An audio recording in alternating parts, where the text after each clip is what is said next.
Hello student, आपके जो online lecture series है उसमें chapter number 1, 2, 3, 4 and 5 already complete हो चुका है।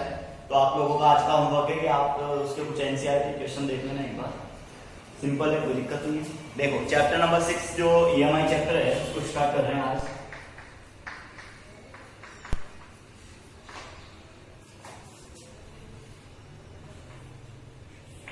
तो ये मान के चलिए कि जो आपका 60% सिलेबस है वो तो आप लोगों को ऑनलाइन ही करवा दिया जाएगा, और जब तक स्कूल रीओपन होंगे फिर ऑफलाइन में 50% सिलेबस करेंगे। फिर ये जो 50% सिलेबस आगे हुआ है उसको रिवाइज करेंगे ना। देखो सबसे पहले फर्स्ट चैप्टर नंबर 6 है आपका, उसमें फर्स्ट टॉपिक है ईएमआई। क्लियर? 10th क्लास के अंदर इलेक्ट्रोमैग्नेटिक इंडक्शन के नाम से आपको एक टॉपिक पढ़ाया गया था, उस टॉपिक के बारे में यहाँ पे डिस्कस हो रहा है। देखो electromagnetic induction, what is the EMI? That is the basic function of magnetic flux variation. Clear? किसी भी पर्टिकुलर सर्किटरी फंक्शन के अंदर अगर मैग्नेटिक फ्लक्स वैल्यू टाइम के साथ क्या होती है, वेरी होती है। तो आपको पता है कि अगर particular reference order of time के साथ साथ अगर कोई अदर फंक्शन वेरी हो रहा है तो आप उसे टाइम के रेफरेंस में क्या निकाल सकते हैं, रेट निकाल सकते हैं। इसका मतलब अगर माना कि इफ a current coil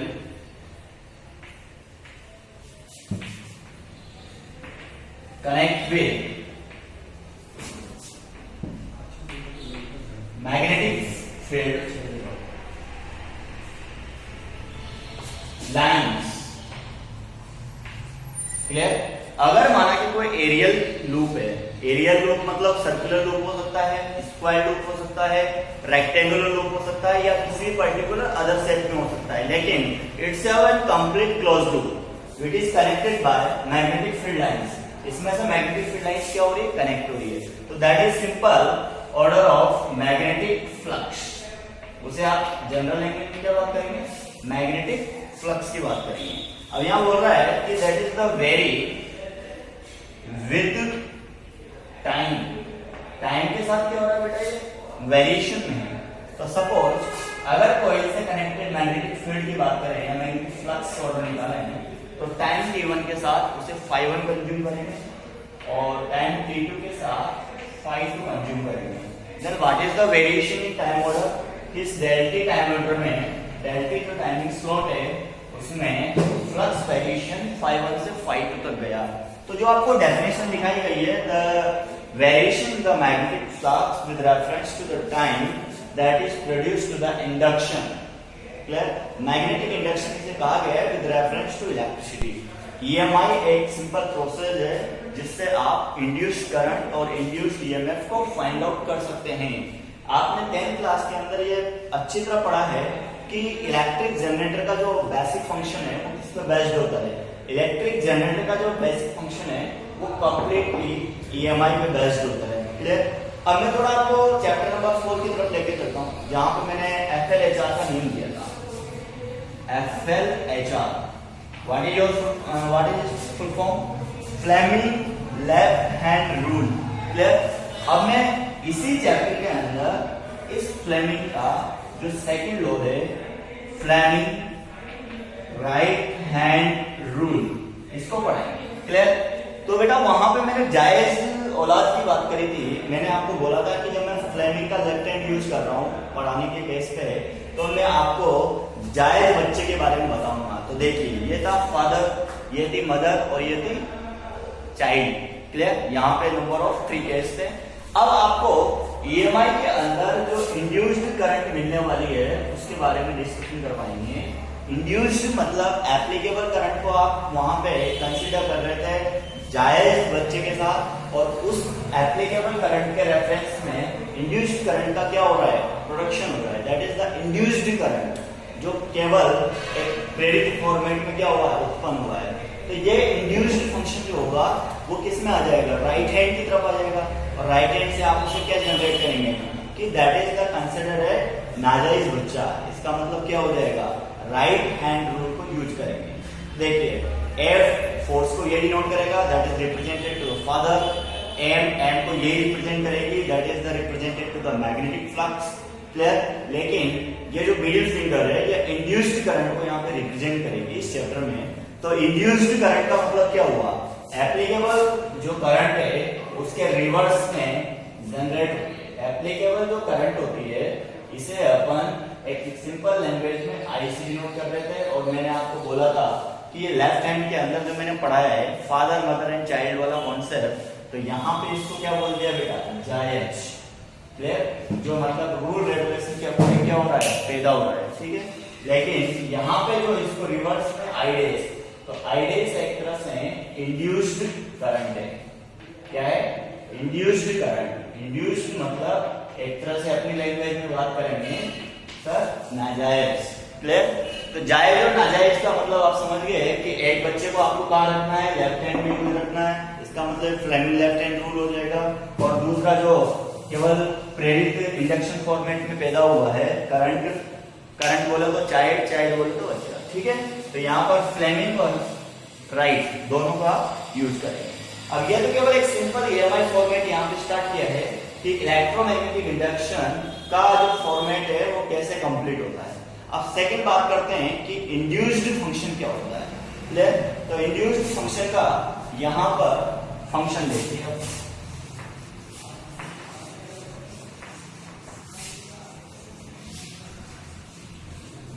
देखिए बात करते हैं EMI।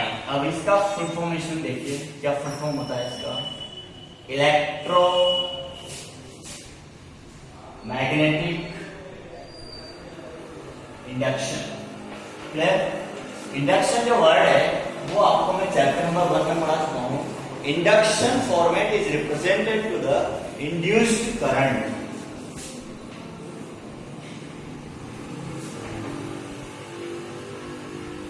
On behalf of induced EMF।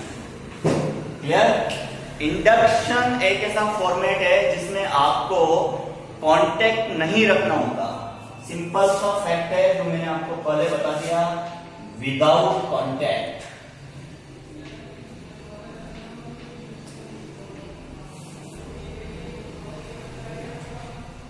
Without contact यहाँ पे बात करनी है। क्लियर, मैं आपको चार्ज की तरफ लेके चलता हूं। ये आपका क्या था, इंडक्ट चार्ज था। इंडक्ट चार्ज के कारण आपने इस स्फीयर पे क्या प्रोड्यूस किया था, माइनस प्रोड्यूस किया था, ये माइनस चार्ज था। क्लियर, ये सब जो भी फंक्शन है या जो भी कहानी है ये सब कुछ इंडक्शन बेस्ड थी। अब यहाँ पर चार्ज को प्रोड्यूस नहीं कर आप किसको प्रोड्यूस करेंगे, the variation in the magnetic flux, phi को चेंज करेंगे। और जब phi चेंज होगा तो सबसे पहले क्या जनरेट होगा, इंड्यूस्ड ईएमएफ जनरेट होगा। और उस इंड्यूस्ड ईएमएफ के कारण सर्किट में क्या पैदा होगी, इंड्यूस्ड करंट पैदा होगी। तो ये सब पूरा गेम है, ये पड़ोसी का गेम होता है, ठीक है। और इसीलिए यहाँ पे मैंने आपको पहले सिखा दिया कि जो एप्लीकेबल करंट है, जो पूरा हकदार है एप्लीकेबल करंट, इसको तो आप किससे कंडीशन करेंगे दिमाग में, सर जायज औलाद। क्लियर, और ये जो पूरा फंक्शन है ये केवल अड़ोसी पड़ोसी के कॉन्टेक्ट से होंगे ना, without contact and near by the functioning complete. तो इसे बोलेंगे अपन नाजायज। क्लियर, ये केवल समझने के लिए और कोई सेकेंडरी मीनिंग नहीं है। That is the induced. Clear, ये केवल आपको इसलिए सिखाया है कि आप दोनों हाथों को अच्छी तरह कांटेक्ट में लेके सॉल्व आउट कर सकते हो। जब भी आपको करंट फ्लो कर फोर्स निकालना है तो आप इसको यूज करेंगे, FMC, that is the force father mother, that is the magnetic field, and C for child, child for the current direction. तो ये तो आपको चैप्टर नंबर 4 में यूज करनी है, जहां पे कंडक्टर के through magnetic force find out करना हो। और ये जो राइट हैंड का रूल इस चैप्टर में आएगा, that is the provide to direction of induced current. क्योंकि यहाँ पे फादर एंड मदर दोनों क्या रहेंगे, कांस्टेंट रहेंगे, चाइल्ड क्या होगा, कोई दूसरा ही पैदा होगा। इसका मतलब इंड्यूस्ड करंट का फंक्शन चलेगा। क्लियर, अब सेकंड लेते हैं मैग्नेटिक फ्लक्स क्या होता है, टॉपिक EMI यहाँ पे डेफिनेशन मैंने एक्सप्लेन कर दी। देखिए सेकंड टॉपिक है बेटा magnetic flux, that is phi. Whatever the magnetic field magnetic field lines of crossing from a unit crossed area. Particular जो एरिया आपको दिया गया है उस एरिया में से नंबर ऑफ फील्ड लाइंस जो पास होती है that is called as magnetic flux. Clear. अब यहाँ पे नंबर ऑफ 3 फंक्शन आपके पास है. जैसा मान लो ये पूरा का पूरा आपके पास क्या अवेलेबल है, uniform magnetic field presented that is B vector. Clear. अब इसमें आपने क्या रखा सर, ये प्लेट रखी. क्या रखी, ये प्लेट रखी. इस प्लेट को रखने का जो कॉन्सेप्ट है वो यहाँ पे नंबर ऑफ 3 फंक्शन को डिनोट करता है. एक बार तो आपने जब इसको जस्ट परपेंडिकुलर रखा तो इसका एरिया वेक्टर कहाँ निकल जाएगा, यहाँ निकल जाएगा. इसका मतलब फर्स्ट केस आप डिनोट कर सकते हो A vector is parallel to the B vector. Clear. Plate को आपने रखा है जस्ट परपेंडिकुलर, लेकिन रिप्रेजेंट कर रहे हो आप A vector parallel to the B vector.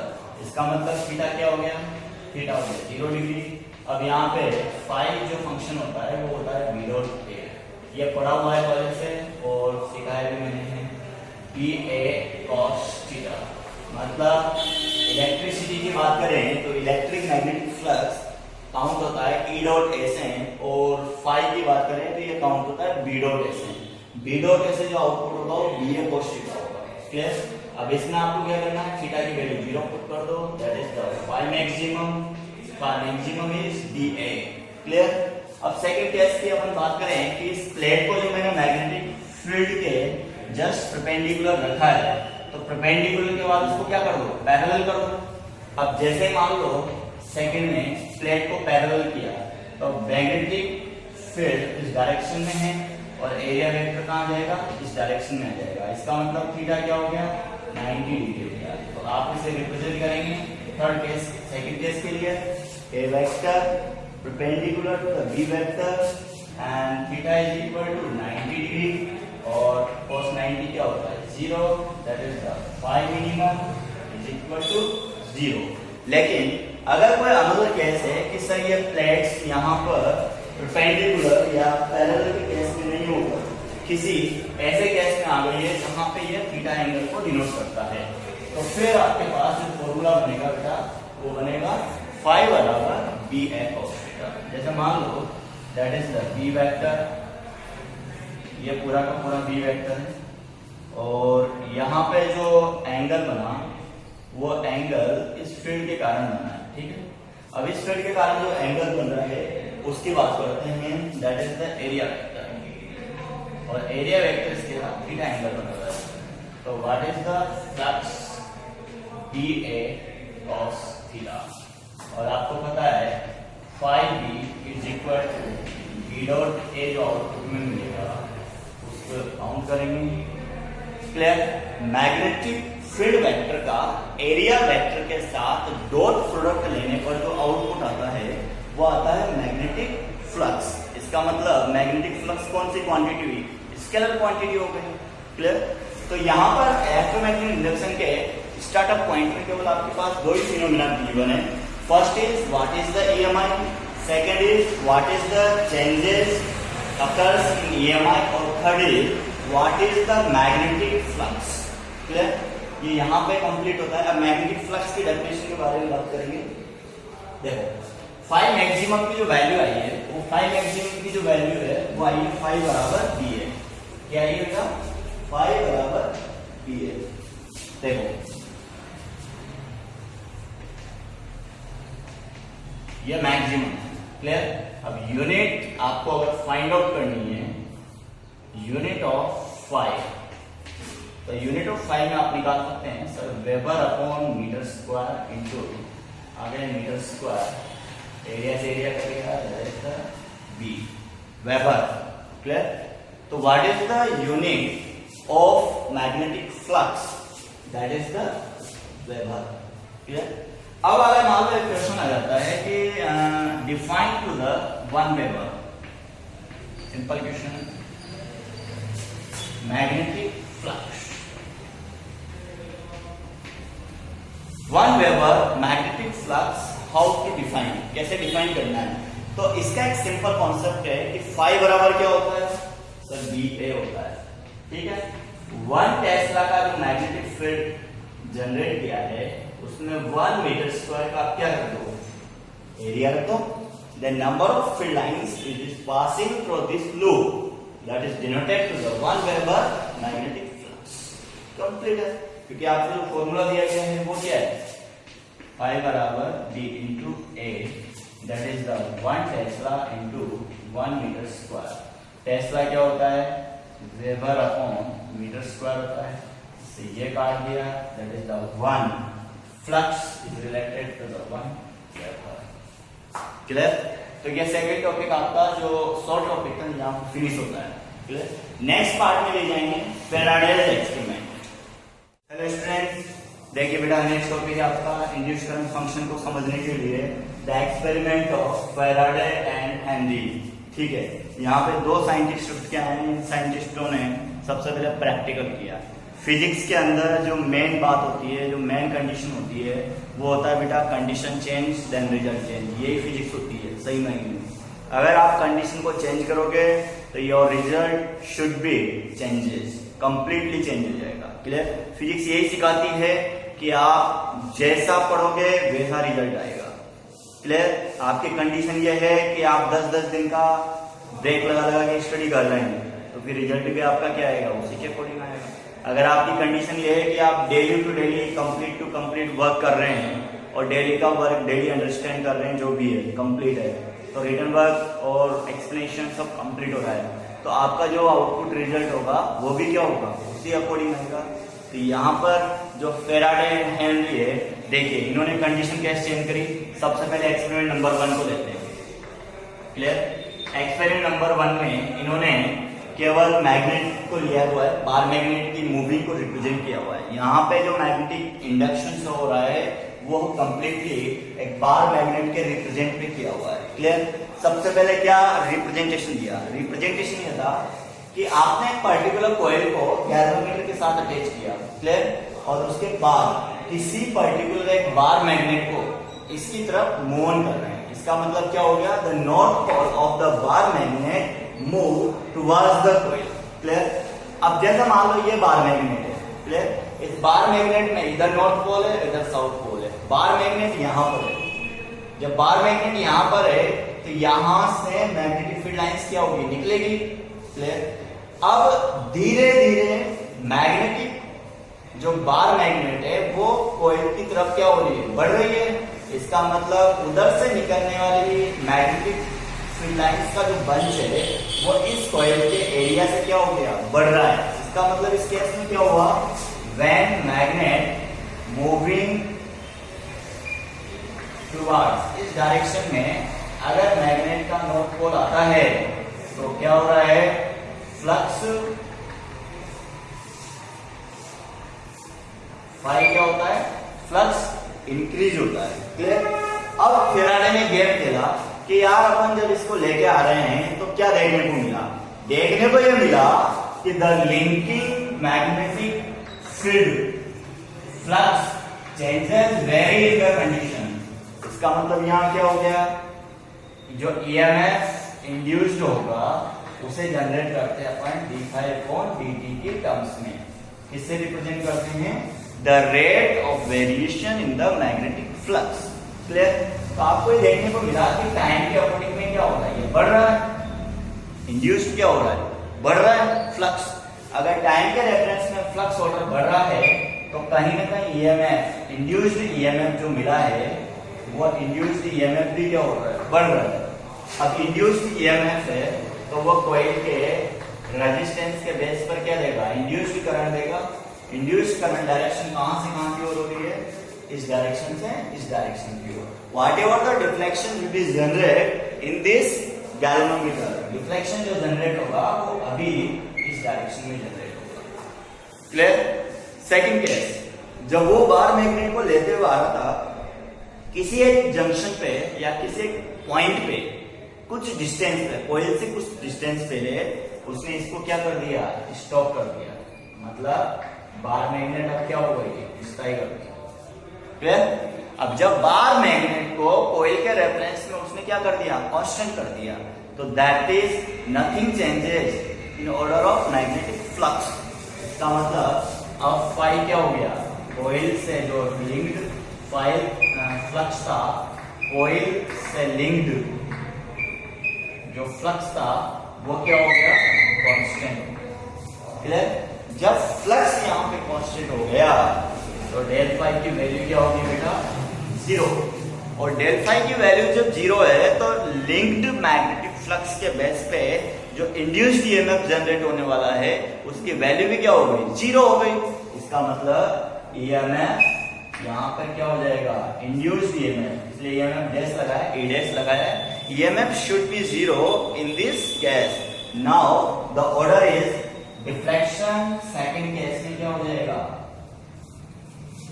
No deflection वाले केस में आ जाएगा।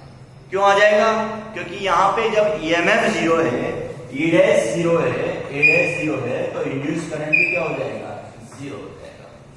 क्लियर? थर्ड केस लेते हैं अब। बार मैग्नेट के उस नॉर्थ पोल को दूर ले जाता है। इसका मतलब अब ये जो नॉर्थ पोल ऑफ मैग्नेट है इसको क्या कर रहा है, ये दूर ले जा रहा है। देखिए यहाँ पे तीनों केस अलग अलग है। फर्स्ट केस जब नॉर्थ पोल को पास ला रहे थे तो फाई क्या हो रहा था, इंक्रीज हो रहा था। नंबर ऑफ फील्ड लाइंस उसमें से क्या हो रही थी, जैसे जैसे मैग्नेट पास आ रही थी, कॉइल्स से पास होने वाले फील्ड लाइंस की संख्या में क्या हो रही थी, वृद्धि हो रही थी। The magnetic field lines is increasing order. जब इंक्रीजिंग ऑर्डर पे था तो इंड्यूस्ड ईएमएफ क्या था, इंक्रीजिंग ऑर्डर पे था। इंक्रीजिंग ऑर्डर पे था तो आई डैश इक्वल टू क्या होता है, E dash upon R. I dash equal to होता है ई डैश अपॉन आर। इसका मतलब करंट इधर से इधर फ्लो हो रही थी तो डिफ्लेक्शन कौन सा था, डिफ्लेक्शन। बाद में क्या हुआ, मैग्नेट को आपने कांस्टेंट कर दिया। मैग्नेट को कांस्टेंट कर दिया तो मैग्नेटिक फील्ड लाइंस उस पॉइंट से एक कांस्टेंट ऑर्डर में जाएगी। तो कॉइल से जो मैग्नेटिक फील्ड लाइंस पास हो रही थी वो भी क्या हो गई, कांस्टेंट हो गई। इसका मतलब फाई कांस्टेंट तो चेंजेस इन डेल फाई ये भी 0, इंड्यूस्ड ईएमएफ भी 0, करंट भी 0। इसका मतलब डिफ्लेक्शन क्या हो गया, अब ये हो गया। क्लियर? अब वापस थर्ड केस लेते हैं कि जब आप नॉर्थ पोल ऑफ मैग्नेट के नॉर्थ पोल को दूर ले जाते हैं, मूव अवे, तो ये क्या हो जाएगा, फाई डिक्रीज होगा। क्लियर? और फाई डिक्रीज होगा तो इसको इंड्यूस्ड ईएमएफ से काउंट करें तो इंड्यूस्ड ईएमएफ क्या होगा, डिक्रीज होगा। अगर इंड्यूस्ड ईएमएफ डिक्रीज होगा तो करंट भी क्या होगी, रिवर्स होगी। करंट रिवर्स होगी तो डिफ्लेक्शन कहाँ चला जाएगा, अब ये जो डिफ्लेक्शन है वो इस डायरेक्शन में चला जाएगा। इसका मतलब करंट अब इधर flow. The reversible of current is the depend on the reverse direction of the bar magnet. ये फेराडे नामक साइंटिस्ट था, उसने ये एक्सपेरिमेंट किया। क्लियर? अब ये रिप्रेजेंटेशन दे रहा है तो ये केवल एक्सपेरिमेंट नंबर 1 का रिप्रेजेंटेशन है। तो the experiment number 1 will be represented in order of magnet with coil. Clear? अब लेते हैं बेटा next experiment number 2। Hello student, experiment number 2 लेते हैं, induced current by current coil function. Clear? यहाँ पे मैंने डायग्राम बनाया है जिसमें एक पर्टिकुलर करंट कैरिंग कॉइल है। करंट कॉइल है, करंट कॉइल को आप कहाँ ला रहे हैं, पास ला रहे हैं, near by two the second coil. Clear? तो ये जो करंट कॉइल है वो सी डैश है। क्लियर? अब सी डैश को आप इसके पास लेके आ रहे हो तो देखिए मैंने आपको पहले बोल दिया कि नाजायज बच्चा जायज बच्चे का क्या करता है, विरोध करता है। तो यहाँ पे 2 प्रकार के बच्चे अपने पास हैं, एक तो है आई एप्लीकेबल और एक है इंड्यूस्ड आई। इंडक्शन फॉर्मेट का एक बेसिक फंक्शन है कि हमेशा क्या होता है कि जस्ट अपोजिट फंक्शन पैदा होता है। जैसे मान लो मैंने इंडक्शन प्रोसेस ऑफ चार्जिंग पढ़ाया तो आपको क्या सिखाया, the applicable charge is Q. Induct charge कौन सा था, क्यू। इंड्यूस्ड चार्ज कौन सा पैदा हुआ, क्यू डैश पैदा हुआ। दोनों की पोलरिटी में क्या डिफरेंस है सर, दोनों अपोजिट है। क्लियर? तो यहां पर भी सेम केस है कि जो आपने कॉइल सी डैश में अप्लाइड करंट दी है उस अप्लाइड करंट का ऑर्डर देखिए बेटा कि इस केस में ऑर्डर क्या मिल रहा है आपको, that is the anti clockwise. The rotation is anti clockwise of the applicable current and due to this phenomena जब आपको पता है कि C dash is moving towards the current carrying coil, C dash is moving towards the nearby coil और C dash already क्या है, that have the self current। अब इस coil के अंदर जब यहां पर करंट फ्लो होने के कारण क्या जनरेट हो गया, मैग्नेटिक फील्ड जनरेट हो गया। क्या जनरेट हो गया बेटा?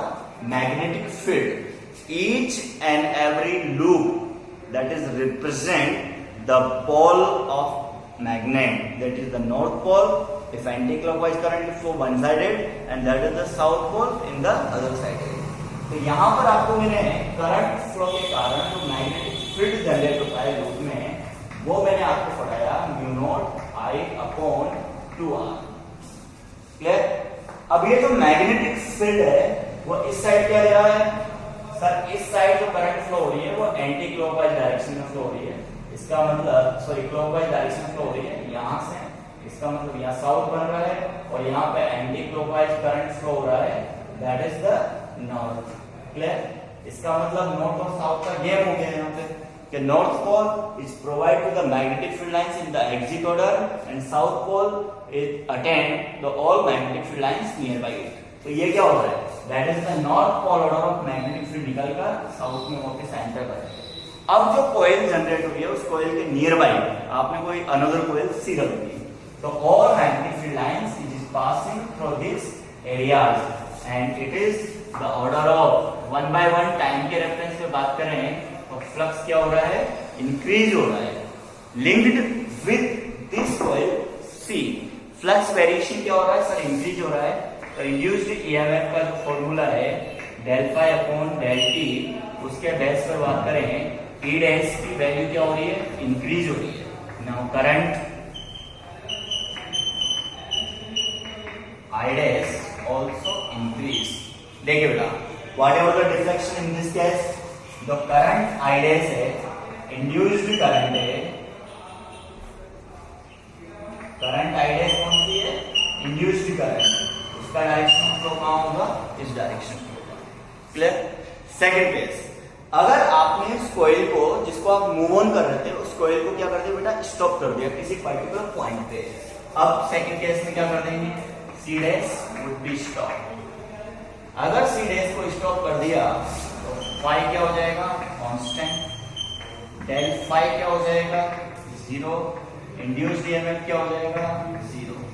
क्लियर? इसका मतलब now current in this case I dash should be 0। The deflection is at the constant level।